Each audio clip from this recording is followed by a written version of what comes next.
ปุ้ยผู้สาวปุ้ยใช่ใช่โอ้เฮ้ยนันคา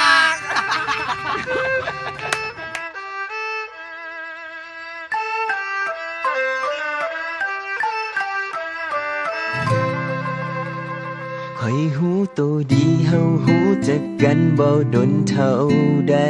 เจ้าคงจะบ่เสื้อใจคำเว้าใดๆของสายคนนี้คำว่าคิดฮอดก่อนจากเขานอนโทรบอกฝันดีทุกคำที่เว้ามานี้มันออกจากใจเจ้าคงบ่ฮู้คอยหูตัวดีขอเจ้าเป็นแฟนมันไวเกินไปเจ้าคงจะอยากเบิ่งใจเป็นหมู่กันไปดนกว่านี้ก่อนจะเป็นแฟนต้องเบิ่งใจกันจากเดือนจากปีขอเจ้าเป็นแฟนตอนนี้เจ้าคงสอลีบอกค่อยกูดบายอยากอธิบายให้เจ้าได้เข้าใจเป็นหมู่กันไปหูได้จึงได้เป็นแฟนจะดีเป็นหมู่เป็นแฟนมันบอกคือกันคนละนาทีสิ่งที่เคยเว้ามาดีอยากให้คนดีพิจารณาเฮาลองเป็นแฟนกันเนาะคบบ่ได้ค่อยเลิกกันลืมเสียคำนั้นที่ว่าเบิ่งกันไปก่อ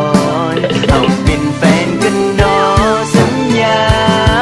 จะฮักและจริงใจถ้าเฮ็ดบ่ได้ค่อยจะยอมเป็นหมู่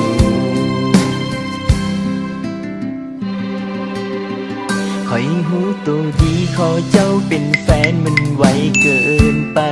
เจ้าคงจะอยากเบิ่งใจเป็นหมู่กันไปดนกว่านี้ก่อนจะเป็นแฟนต้องเบิ่งใจกันจากเดือนจอปีขอเจ้าเป็นแฟนตอนนี้เจ้าคงสอลีบอกค่อยกูดบายอยากอธิบายให้เจ้าได้เข้าใจเป็นหมู่กันไปหูได้จึงได้เป็นแฟนจะดีเป็นหมู่เป็นแฟนมันบอกคือกันคนละนาทีสิ่งที่เขาเว้ามานี้อยากให้คนดีพิจารณาเฮาลองเป็นแฟนกันเนาะคบบ่ได้ค่อยเลิกกันลืมเสียคำนั้นที่ว่าเบิ่งกันไปก่อนเฮาเป็นแฟนกันเนาะสัญญาจะฮักและจริงใจถ้าเฮ็ดบ่ได้ค่อยจะยอมเป็นหมู่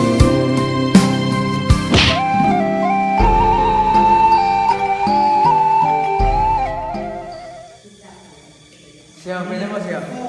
เฮ้ยผู้หญิงเขาบอกมาคนเบิดเอ้ยเชียวเอ้ยเขามาคนสุดท้ายโดดหนึ่งได้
แฟนมันไวเกินไปเจ้าคงจะอยากเบิ่งใจเป็นหมู่กันไปดนกว่านี้ก่อนจะเป็นแฟนต้องเบิ่งใจกันจากเดือนจากปีขอเจ้าเป็นแฟนตอนนี้เจ้าคงเศร้าลีบอกค่อยพูดบายอยากอธิบาย